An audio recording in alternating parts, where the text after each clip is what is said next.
46th President of the United States, Oprah Winfrey? We'll talk about it on this episode of The Uprising. LibertyNation.com. They are the resistance, but we are the uprising. With Scott Cosenza and Tim Donner. There's not going to be a President Donald Trump. Hey, a president! Can you believe it? I love the poorly educated. The voters have guaranteed themselves slavery, economic disaster. I can't believe I'm losing to this guy. You could put half of Trump's supporters into what I call the basket of deplorables. Lordy, I hope there are tapes. I have never met with Russians. Putin is continuing to advance into Korea. Black Lives Matter, the Antifa movement, is interested in preserving the fabric of America.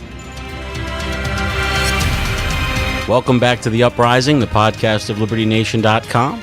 This is Scott Cosenza, and joining me from the western edge of the Eastern time zone is Sarah Cowgill. Sarah, hello. Hello from the western edge in a flyover state.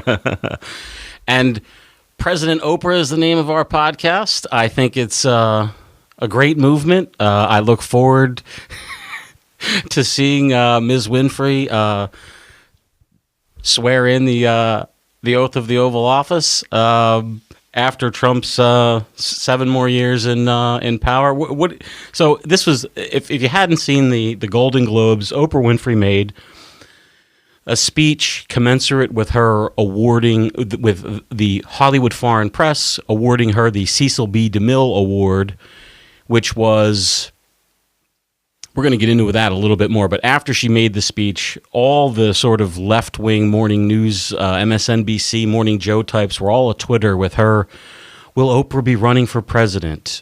Sarah, what do you think of the nascent Oprah candidacy for presidency of the United States of America?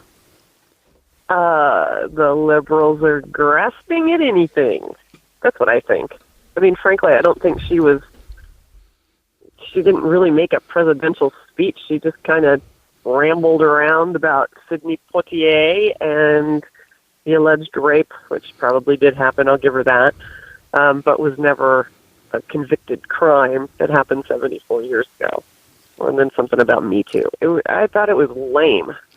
Yeah, she talked about this woman, this poor black woman from Alabama who apparently had just recently passed away at the almost 100 years of age, who was basically, if we believe Oprah, and certainly have no reason not to, the victim of a gang rape by a bunch of white men in Alabama, when a black woman who was raped by white men in Alabama had little to no recourse. And the thing that was, I think, offensive or just perplexing is how Oprah is able to successfully, in her own mind, in the minds of certainly many liberal white women especially, place herself and themselves, who may have had deal with an off-putting comment, in the same basket as a woman who was gang raped on the side of the road without legal recourse.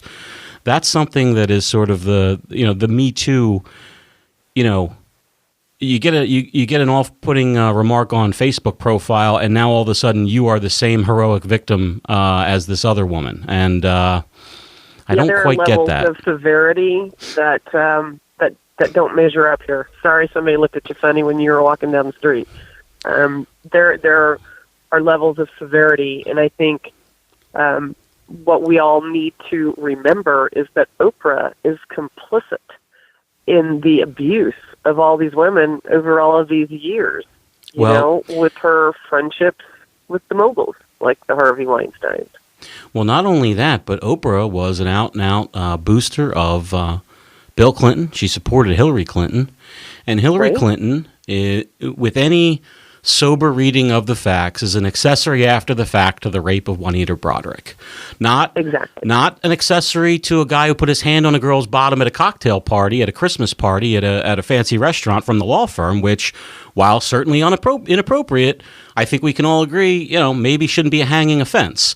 But Bill Clinton, clearly, the evidence shows, and it hasn't been discredited in any meaningful way, forcibly raped Juanita Broderick, and Hillary Clinton was part of the enforcement wing of Team Clinton that where she menaced Juanita Broderick, which, by the way, is Juanita's truth. Oprah went on about everybody respecting their own truth, as if there's somehow room for dispute on some of these more fundamental questions. And I don't think there is in the Juanita Broaddrick case. I don't think there's, either she's a liar and delusional, or Bill Clinton's a rapist. I don't think there's a middle ground there. And for Oprah, there is no middle ground. So, what are we left with? The other thing too, I want this speech, and I encourage everybody to take a listen to it. The idea that I think it's a great thing that people are going this far sort of to the moon with it. And the reason why is because if you actually listen to the speech carefully, it's full of kind of mistakes that Trump might make in a speech of his, that we would see all sorts of celebrities and news people say this is not accurate and this is not accurate, and the mistakes that she made. So, for instance, she actually complained that the men who allegedly, and I don't need to laugh about this part, but that allegedly raped that woman were not persecuted, and she used the word persecuted, not prosecuted. And if Donald Trump makes a word flub like that, he's excoriated for it. But of course, this is just to point out how everything gets smoothed over when the sort of narrative-driven legacy media are in charge of wheeling the story. The other thing that she talked about how Rosa Parks apparently was working at the NAACP at the time that this woman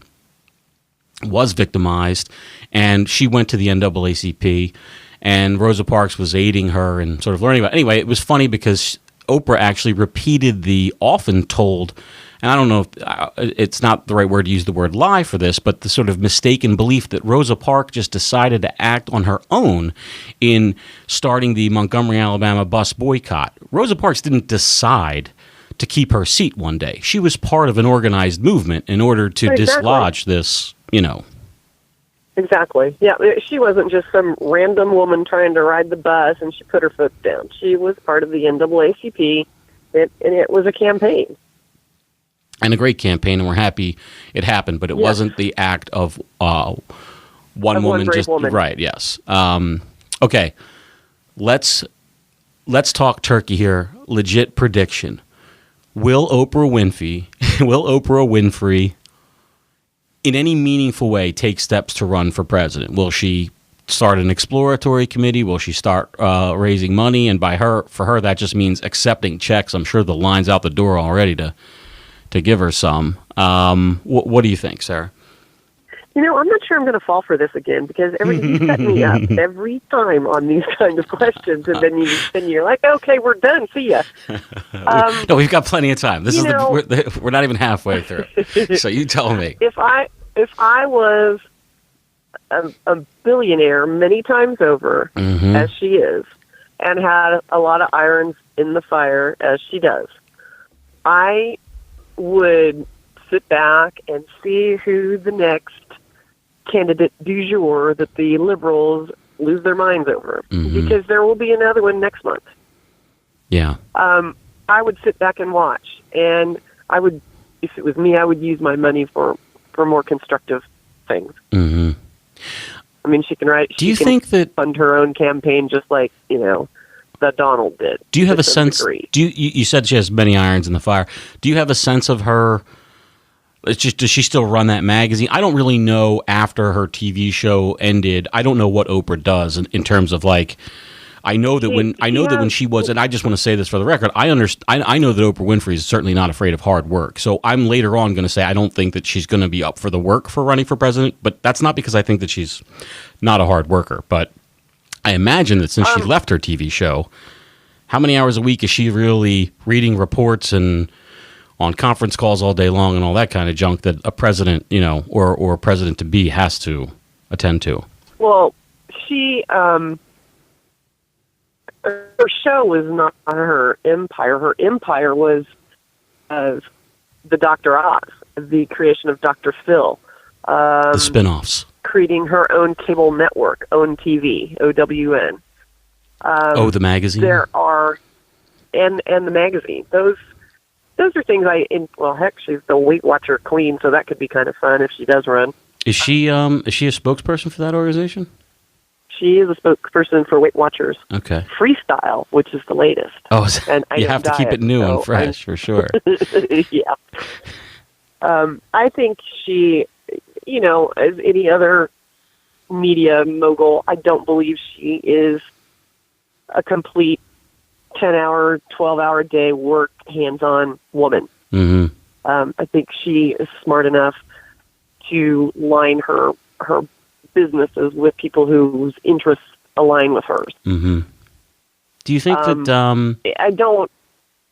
Go ahead. No, you go ahead.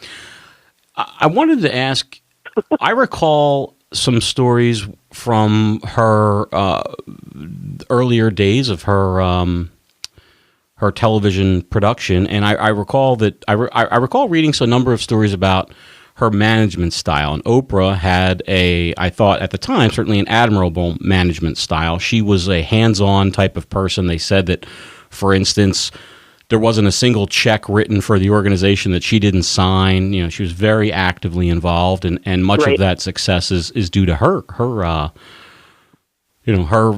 sort of manifesting it. But I also recall stories about how Oprah Winfrey used racial discrimination in her hiring practices and would discriminate against whites in favor of hiring blacks. Do you think that could come back, or are we so now anti-white that that doesn't even matter? You can openly discriminate against whites and you're cool. Oh heck, I think if you're a liberal, that's a plus. Mm-hmm. And I will admit, when I was fresh out of college in Arizona, Oprah came to give a talk at some local theater, and she was just now launching her national show from her Chicago local show to the national one. And her story is amazing and wonderful. And she was all about empowering everyone. She's an American not about original. Empowering black people or just women. Right. It was empowering those who had something to share with the world. And I have admired her in that respect for years. But as we continue on, it seems like the waters are becoming murkier.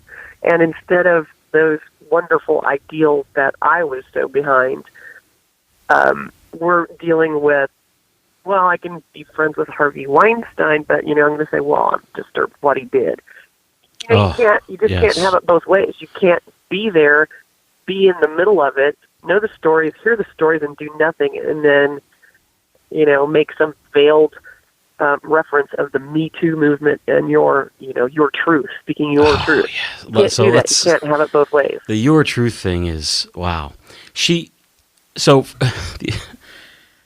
The other thing that she did, for those who haven't yet listened, is she basically congratulated, again, this is the Golden Globes Award ceremony. She congratulated everybody in the room for their own place in history, for this, like they're all heroes with the Me Too movement. Instead of, most of the people in that room are, well, actually, probably most of them are sort of third-party non-participants, but to the extent that there are party participants in the room, they're either people who've done it in terms of been perpetrators or made a deal with the devil. And Oprah actually said, she talked about people who kind of have to submit to untoward advances to like feed their families and also achieve their dreams. And I just thought it was kind of breathtaking that... Well, that would be called prostitution. Well, here's the thing, right? If a woman sells her body in order to feed her kids, it's an act of prostitution, but we don't think of her like lives are full of hard realities, and I don't denigrate a woman who does what she needs to do to feed her family. There's no judgment there. But if you want your movie produced, if you are Salma Hayek and you want the story of Frida Kahlo told through your own eyes, and decide to take your clothes off and sleep with Harvey Weinstein because of it, this is not a feeding your family kind of a situation, right? You are a prostitute and you've made a deal, which you made a deal with the devil, right? And I just don't understand how that makes you anything other than just a person who decided to make a deal and sell your own flesh for it. And if that's a deal you're comfortable with, then I'm comfortable with you making it. But I'm not comfortable with you then becoming a heroic victim for making it. I don't understand that part of it. And Oprah seems to be quite comfortable with that part of it. She's very comfortable with it. And if I don't watch award shows, so I'm piecing this together, day after. I was piecing it together, looking through transcripts and videos on YouTube and whatnot. And the people in the audience that she was preaching to are being drugged into this reality, kicking and screaming. They didn't want any of this to ever be known. Mm-hmm. They don't want to admit that they sleep with the boss to get ahead. They don't want it to be known. So they've had to put their own.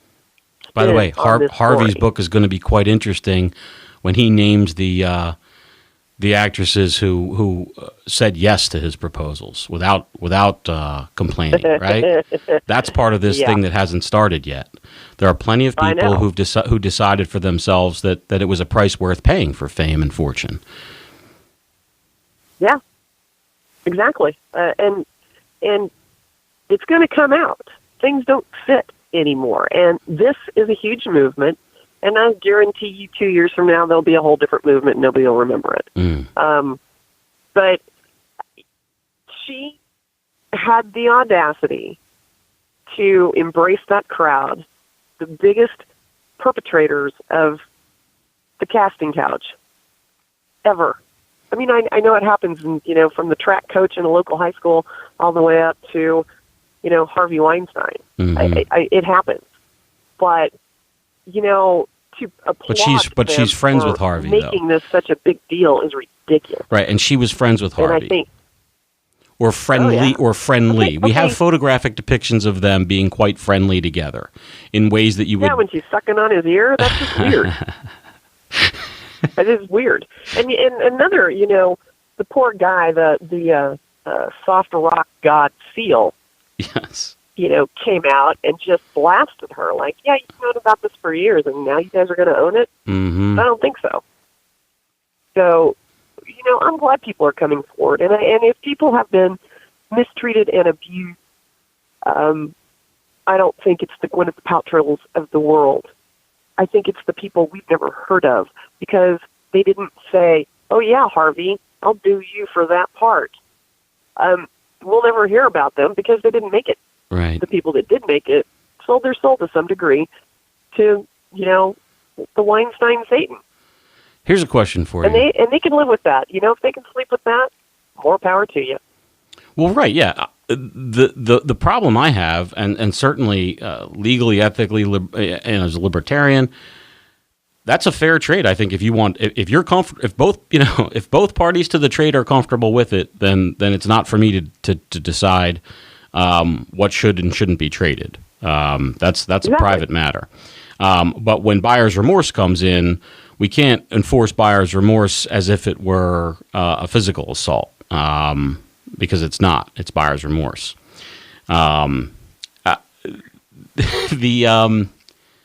Oh boy, there was so much there that Oprah.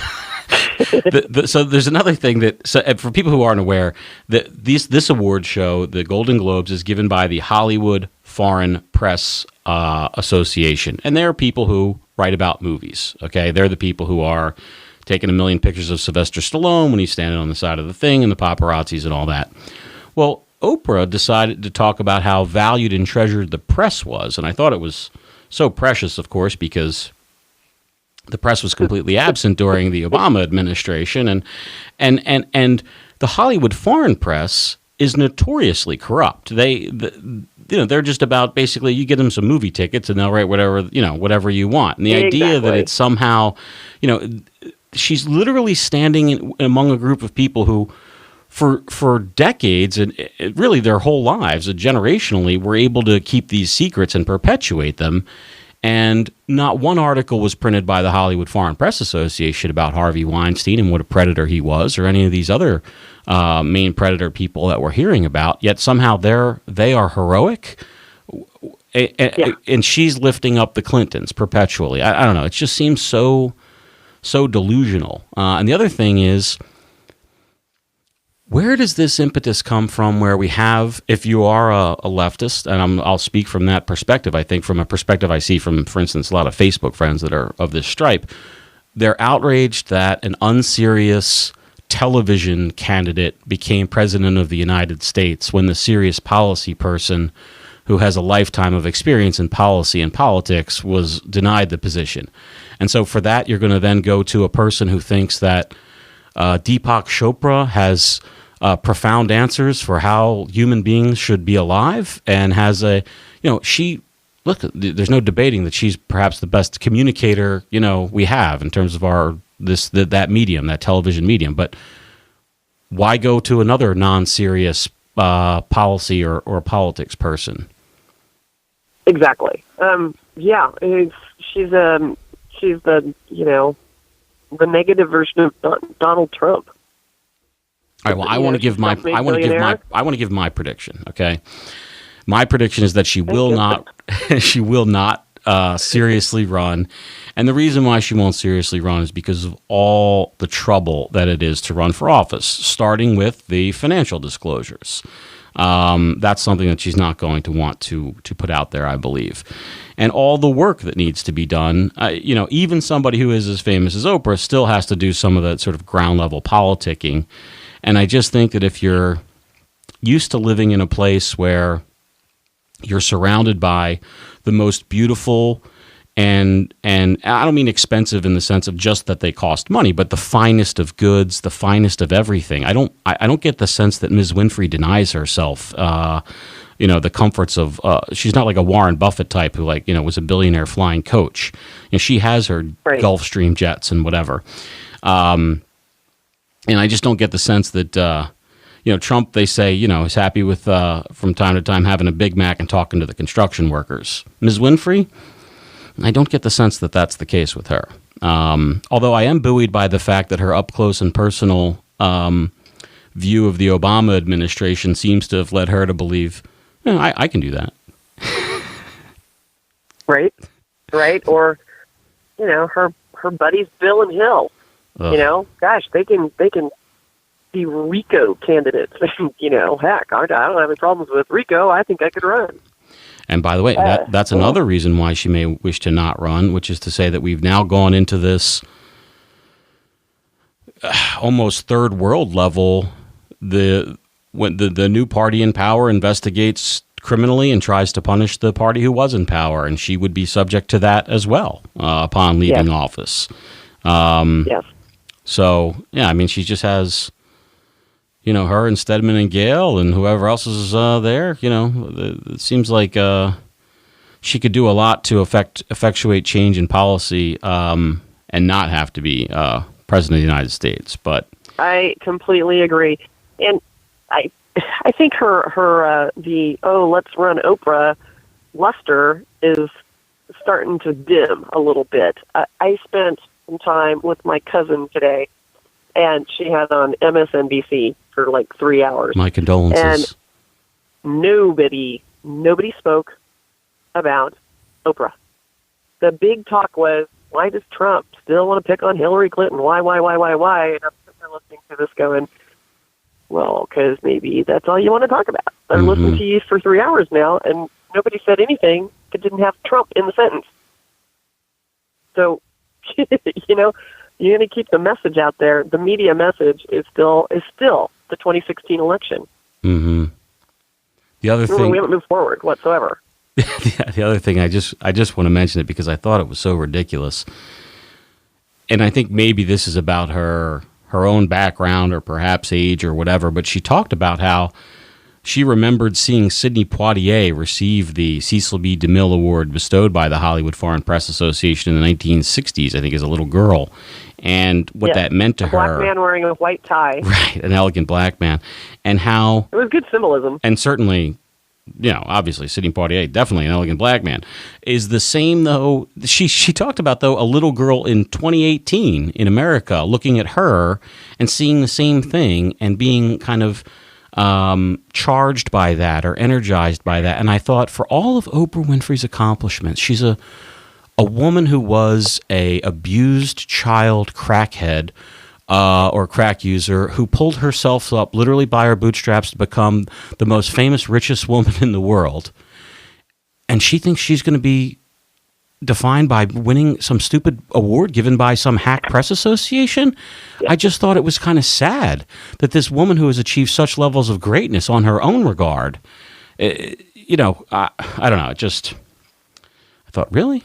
That's where you are? It seems like a step backward. Yeah, a giant step backward. And who are black girls watching are 7-year-old black girls on the floor of on the carpet watching the Golden Globe Awards as it's broadcast live in 2018? I don't think so. Did anybody watch the Golden Globe Awards? I mean, we don't even know who watched it. I wish we had the audience share. Maybe Harvey from Scottsdale. Okay. Well, let me add. After he took the raw steak off of his eye from getting whacked at Sanctuary. Did you see the video of that? Did you see the video? I did not. Oh, okay. I hadn't either. I was wondering. Sanctuary at Camelback Resort, and man, that would have been making my day if I'd been sitting there watching that. I was wondering if the guy actually connected or not. I have yet to look for the video myself, but I will. Well, I want to add one more prediction, and then I will ask you if you want to give one as well. My prediction, though, is if I'm wrong with the first one and she does actually run, I believe she'll win because of the army of white women voters who were of a certain age who are turned off by Hillary's, all of the many negatives for Hillary, that will embrace an Oprah candidacy. So that's it. Okay. You want to weigh in? I disagree with you on that. I agree with you that I don't believe she will run because she has too much at stake, and really, who'd want to give up that lifestyle? I wouldn't do it. I'd rather write a check and formulate public policy from a distance. Mm-hmm. Now, would you say, as an exit question, Sarah Calgill, running mate, what? As an exit question, preferred running mate, Stedman or Gale? Neither. There you have it, from the heartland. This has been the Uprising Podcast. Sarah, thank you for joining me. Check us out again next week. Scott. LibertyNation.com. Bye. Bye. LibertyNation.com. They are the resistance, but we are the uprising. With Scott Cosenza and Tim Donner. There's not going to be a President Donald Trump. Hey, a president. Can you believe it? I love the poorly educated. The voters have guaranteed themselves slavery, economic disaster. I can't believe I'm losing to this guy. You could put half of Trump's supporters into what I call the basket of deplorables. Lordy, I hope there are tapes. I have never met with Russians. Putin is continuing to advance into Korea. Black Lives Matter, the Antifa movement is interested in preserving the fabric of America.